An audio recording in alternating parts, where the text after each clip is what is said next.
Bismillahirrahmanirrahim. Assalamualaikum warahmatullahi wabarakatuh.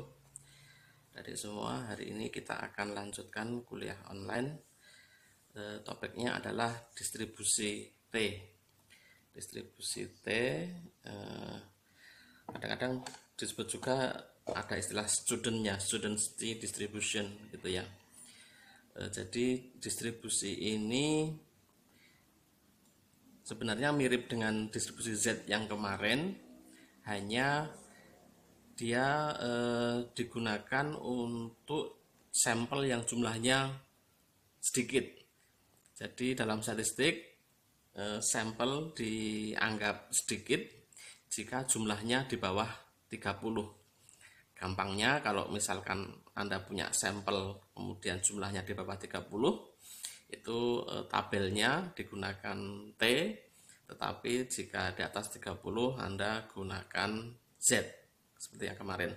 Nah, penampakannya seperti ini tabelnya. Jadi bedanya dalam distribusi T ini ada istilah degrees of freedom, DF. DF ini sebelah sini, ini DF gitu ya. Jadi DF itu rumusnya sangat mudah, N-1. Jadi N-nya adalah jumlah sampelnya. Kalau N-nya misalkan, karena di bawah 30 asumsinya ya, misalkan N-nya itu 25 gitu, maka DF-nya 24 gitu ya. Kemudian bentuk tabelnya seperti ini. Seperti yang Z ada jenis dua arah. Yang ini adalah level of significance for two-tail test, ini dua arah. Nah, yang atas ini adalah satu arah, one-tail test. Praktis yang dua arah ini sama dengan separuhnya satu arah. Nah, ini 5% dua arah kan sama dengan 2,5% satu arah. Jadi nanti pembacaannya lihat DF-nya dulu, kemudian pastikan dia berapa arah, kemudian alfanya yang sebelah sini ini alfa dua arah, ini alfa satu arah. Oke, sebelum kita gunakan tabelnya, kita akan sedikit berikan teorinya dulu. Jadi student T distribution seperti di sini. Samplingnya harus random, kemudian jumlah sampelnya di bawah 30. Nah, rumusnya mirip-mirip saja, hanya sedikit berubah. Jadi T calculation-nya X minus mu dibagi S per akar. Nah, kalau kemarin itu hanya akar N, sekarang akar N-1 sesuai dengan degrees of freedom-nya gitu ya. Kemudian DF adalah degrees of freedom sama dengan N-1. Sementara tesnya sama, tesnya bisa dua arah, arah kanan dan arah kiri. Oke, pada prinsipnya sama. Yang membedakan hanya jumlah sampelnya dan tabelnya otomatis ya. Oke, kita gunakan contoh yang kemarin. Kemarin itu untuk contoh dua arah. Sebentar saya ambilkan materi kuliah yang kemarin. Nah, kemarin kan contohnya ini contoh modern baut. Kalau kemarin jumlahnya 35 pieces diperoleh 14,05 mm, kemudian standar deviasinya 0,15 mm. Sama, hari ini hanya berubah, yang kita rubah hanya jumlah sampelnya. Kalau kemarin 35, sekarang 25, hanya untuk memberikan penggunaan jika N-nya lebih kecil dari 30 gitu ya. X-nya masih sama, standar deviasi masih sama, alfanya masih sama. Pertanyaannya masih sama, apakah accepted atau rejected gitu ya. Oke, kita lihat jawabannya. Kita hitung dulu T calculation-nya. 14,05 dikurangi 14 dibagi 0,15 per akar 25-1, hasilnya adalah 1,633 gitu ya. Kemudian lihat tabel tes dua arah. Tes dua arah 1%. Kita lihat Sini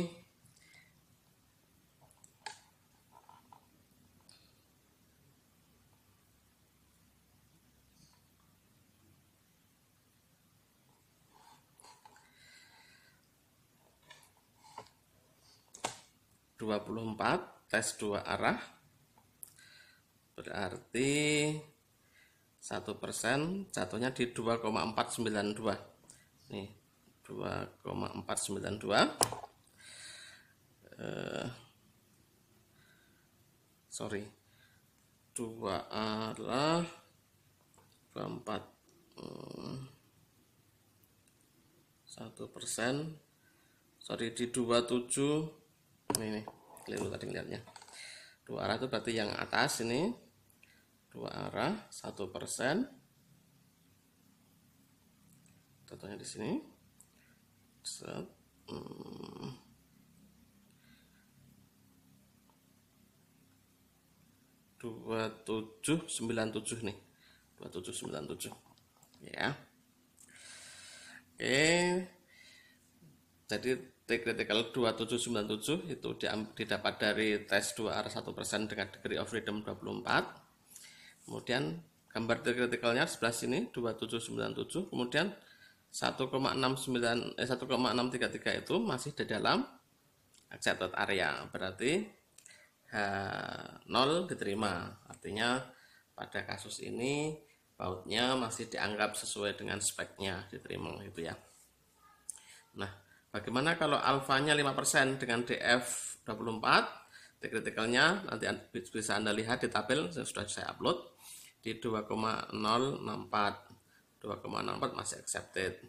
Bagaimana kalau 10%? T critical-nya jadi 1,711 masih accepted. Nah, ketika sampai 20% alfanya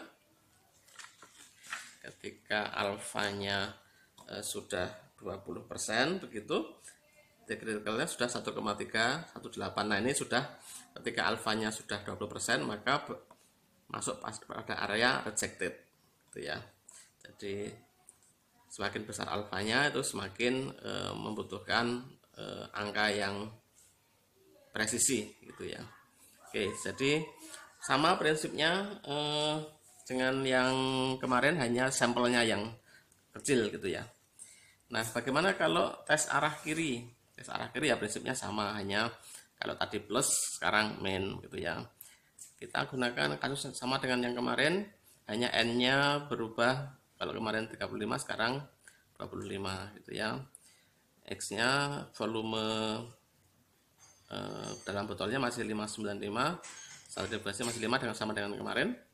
Nah, T kalkulasinya ya tinggal 595 dikurangi 600 dibagi S per akar 24. Nah, ini jatuhnya di angkanya min 4,899. Nah, Anda bisa lihat di tabel seperti tadi, bagaimana kalau satu arah DF-nya 24 alfa 1% itu minus 2,492. Tentu saja di tabel tidak ada minusnya ya, karena ini kita menggunakan arah kiri, makanya otomatis kita gunakan tanda minus. Jadi min 2,492 ini itu kritikalnya. Kebetulan kalkulasinya min 4, berarti dia jauh di sebelah kirinya min 2,9492, maka H0-nya rejected gitu ya. Jadi seperti itu. Sama prinsipnya bagaimana kalau dengan arah yang kanan? Arah kanan lebih mudah lagi, tidak perlu berubah tanda. Kasusnya sama dengan sebelumnya, kasus audit keuangan gitu ya, hanya n-nya berubah, kalau kemarin 100 sekarang 25. T kalkulasi sama dengan 13,29, kemarin sampelnya rata-rata sekian, kemudian standarnya 13,25, 0,5 standar deviasinya sama dengan kemarin. Hanya di sininya kalau n-nya 25 maka degree of freedom-nya 24. Ya, jadi kalkulasinya masuk dan menghasilkan 0,31919 gitu ya. Nah, kritikalnya di alfa 1% DF 24 itu 2,492. Nah, ternyata 0,319 itu sebelah kirinya critical DF. Makanya dia masuk ke accepted area gitu ya. Sebenarnya tidak banyak berubah dengan yang kemarin, hanya sedikit berubah rumus di kalkulasinya. Kalau kemarin per akar n, sekarang per akar n-1. Kemudian tabelnya saja, tabelnya Anda perlu sesuaikan apakah dua arah, apakah satu arah, kemudian cari ke bawah berapakah angka degree of freedom-nya, n-1 nya. Disitulah ketemu alpha criticalnya. Oke, kira-kira hari ini kuliahnya simple begitu saja. Otomatis juga assignment-nya juga tidak perlu terlalu rumit, hanya persis dengan yang kemarin, hanya n-nya dirubah menjadi 25. Pertanyaannya sama, silahkan coba dikerjakan. Oke, tetap jaga kesehatan dan tetap semangat. Mudah-mudahan kita bisa bertemu pada keadaan yang lebih baik. Sekian, assalamualaikum warahmatullahi wabarakatuh.